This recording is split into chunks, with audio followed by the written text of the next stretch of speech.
Good morning. A few decades ago, a Nobel laureate described India as a wounded civilization. He was an Indian born in Trinidad.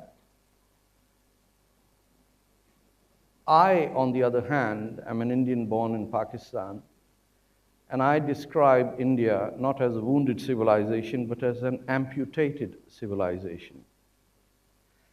Amputated because forgotten by most of you who were born, including me, after the horrors of partition, somehow Indians have forgotten that the civilization belongs to two rivers, of which both have been lost to them. The word India comes from the Indus, which in all its glory evades India, no matter where you look at it. The other river that you have is the Ganga, of which the delta has been lost to you. And truncated rivers don't make civilizations.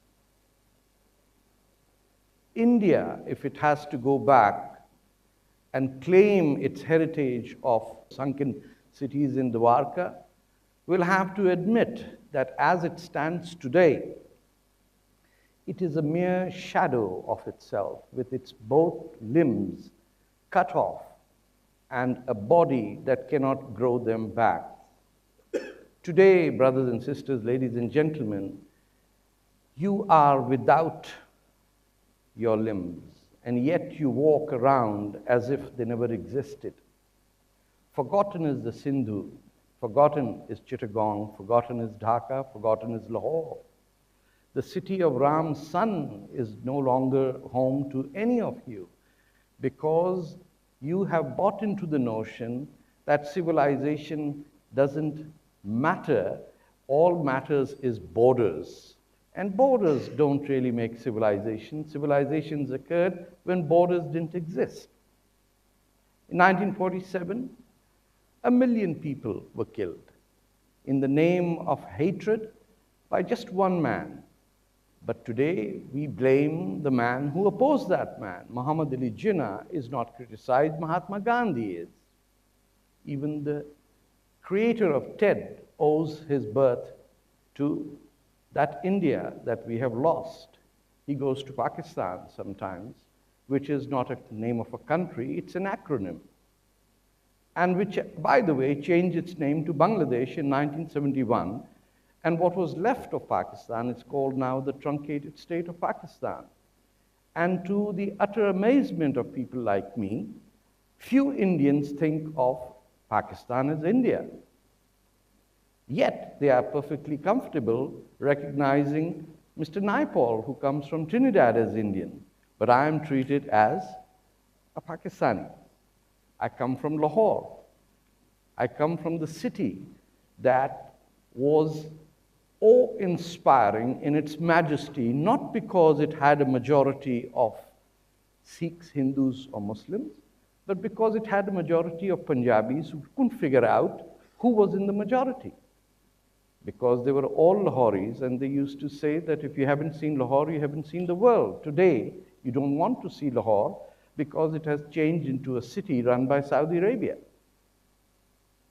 And if the 1 million people that got sacrificed to satisfy the ego of Iqbal, who couldn't win the Nobel Peace Prize thanks to Tagore, and thus changed his Tarana to Milli Tarana, you lost another 3 million people. In the delta of the Ganga, they were short, they were dark-skinned, they didn't speak Hindi or Urdu, so they were inferior. So what happened? 100,000 Punjabi Muslim Pakistani troops went there and committed genocide. What happened next?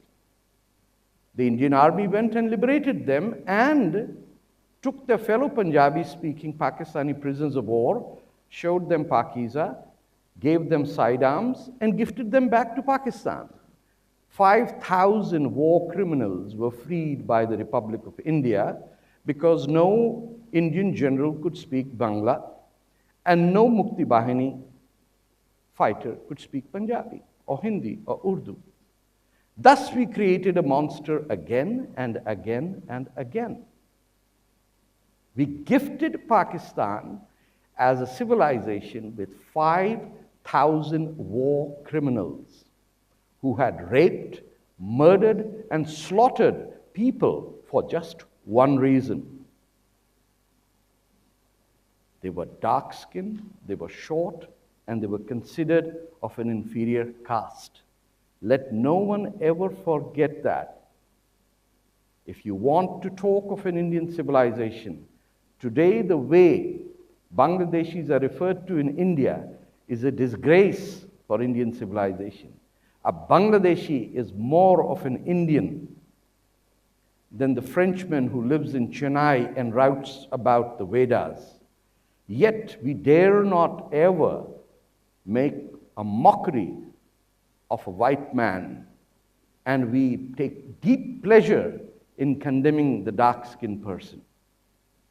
And this will not happen until and unless the torn off limbs of India are not necessarily rejoined, but recognize that those are my limbs that the British cut off and left us without our arms and convinced us that we can still live. All we have to do is invade Goa, and we will be great. My brothers and sisters, forgotten in this entire tragedy of the last 70 years is a war that is being fought right now. A war in Baluchistan, a state invaded by the Islamic Republic of Pakistan in 1948, a country that became independent 3 days before India became independent, a country, a place that had Hindus, Muslims, Christians, Zoroastrians living for hundreds of years with never one communal incident in the last 300 to 400 years. That is the place that India forgot. That is the place that the state of Kalat wanted to join the Union of India. But the Indian Prime Minister said, "Wo bahut dur hai. Jao."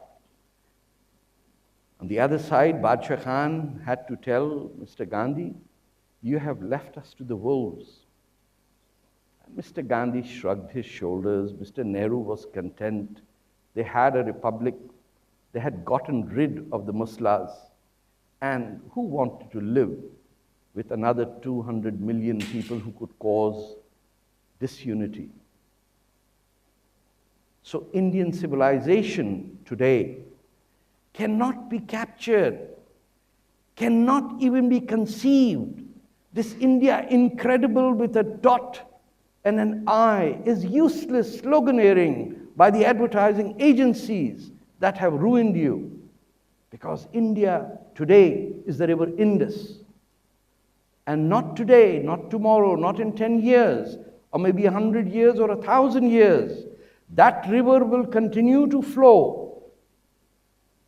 And mark my word, the wound, the amputation done by the British by the creation of the Islamic Republic of Pakistan, which today is the mother lode of international terror and is the sample of ISIS that threatens the entire world, exists because India thinks that it understands its neighbor. India doesn't even know its neighbor. Indians would not even be able to tell what is the language spoken just west of Rajputana or Rajasthan. Indians don't know that west of Fazilka, the same people live, or Taran Taran is next to Kaimkaran, is next to Kasur, the birthplace of Bhulle Shah. You have forgotten, you have not just abandoned us to the wolves, you have started feeding the wolves by your Aman Ki Asha. You have today abandoned 50,000 Baloch young men who have been killed by the Pakistan army. 18,000 men have disappeared. Baloch men and women also are dropped from military helicopters in the sands and mountains of Baluchistan. And I was shocked to find out at the center of South Asian Studies at JNU that not a single student know or knew where was Baluchistan or what was the state of Kalat. Where the Nanika Mandir, 900-year-old temple, is today guarded by 1,000 Muslim Baloch who have told the Pakistanis that on this land not a single minority blood will be shed. Take your rotten Pakistan and take it back to Uttar Pradesh, Nawabs and the Muslims of Punjab. We do not want this. We are Indians. And they wrote on a mountain top in black paint. Perhaps I might not vote for Mr. Modi, but it was written, Ab ki baar Modi Sarkar. And in India, nobody could read it. They thought it was Allahu Akbar, because everything written in Urdu Arabic is Islamic, you see. No Indian knew what was happening. How many know that there are Baloch families living in Gujarat, in Maharashtra? How many know that the African community of Surat is Baloch? No one. So my dear friends, brothers and sisters, I am saying that the independent state of Kalat that existed on March 27, 1948, that was invaded by the Pakistan army after it had been repulsed from the state of Jammu and Kashmir, which you remember all the time, but you forget the state of Kalat. I urge you to rise up, talk to your friends and families and every Indian who meets and says, not tomorrow, maybe tomorrow, but not even if in 100 years, but we will never, ever, ever forget that an Indian is an Indian irrespective of whether he's in Trinidad or in Pakistan. Because an Indian is defined by the river Indus. And we are Indians whether we are Muslim, Hindus, Sikhs or atheists. Or we believe in flying horses or talking snakes.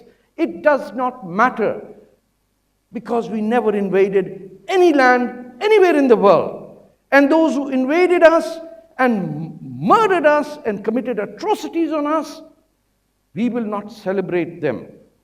And if there is one Indian who wants to put this in action, he can come with me and we'll take a pail of black paint, and wherever the word Aurangzeb is written, we will put a slash across it and say, my Muslim leader of India is Dara Shikoh, not the mass murderer Aurangzeb. But is there an Indian who will rise to do that?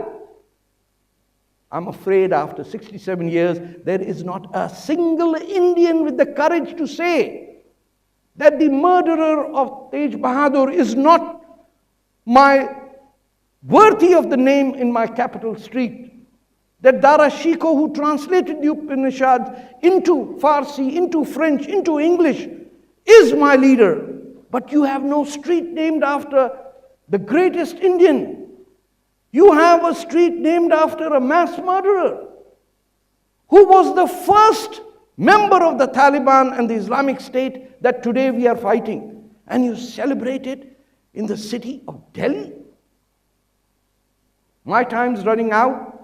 I just have to say that it has been a pleasure to be in this great city of Patiala, to be in the Punjab where my forefathers lived, to be in a state where the Hindu, Muslim and Sikh, Christian, Zoroastrian lived as a single family, whether in Patiala or whether in Lahore, whether Rawalpindi or Ludhiana, whether it was Ambala or whether it was Kasur.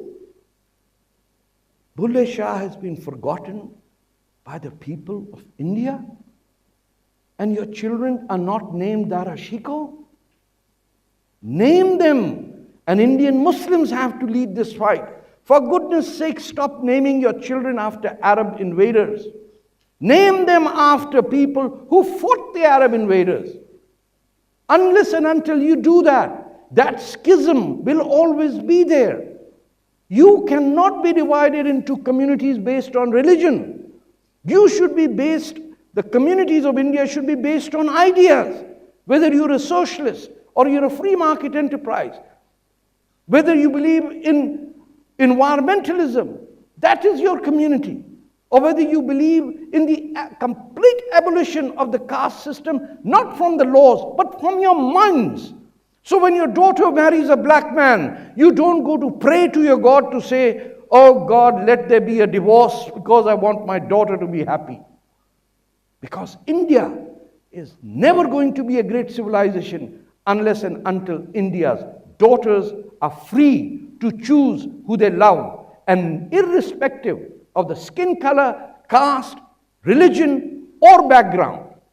Because we are sons and daughters of a civilization that we inherited. We didn't create it. The ones who created are lying dead in the mounds of Mohenjo-daro. We are the great, great, great, great grandchildren of great people. And unfortunately, we are behaving like midgets and pygmies because we do not know that we are in a gold mine looking for charcoal pieces. Get rid of your smallness and be big enough to take hold of India and make it your future and say to the world, never again will someone have to urinate in the mouth of a fellow Indian, because as long as that can be done, as long as a woman can be raped, India is not a civilization. India will be a civilization when a woman can walk on the streets of Delhi irrespective of what she wears. And never would a rich man scold every man that is poorer than him simply because he can do it. Because as long as you insult a fellow Indian, you cannot claim to be an Indian of dignity. I am a foreigner in some ways to your land, and I can tell you, in 2 months living in India, I have seen every man who can shout at a poor man exercise his power and shout and scream. People are terrified of the rich people. As long as the rich and elite of this country consider working poor as worthless, dark-skinned, lower caste people, you are not doing justice to those who gifted you with this amazing land, covered and sheltered by the great Himalayas and irrigated by the Indus and the Ganga and the Narmada and the Kerala Ghats and the Tamil Nadus. A Sri Lankan, a Bhutanese, a Sikkimese, a Maldivian, a Pakistani, they're all Indians. So never ever attribute Indianness to being just within the borders of what is India today. India is much, much larger. It is as large as the Mars orbit where your satellites go round and round. That is what is India. Thank you very much for giving me your time.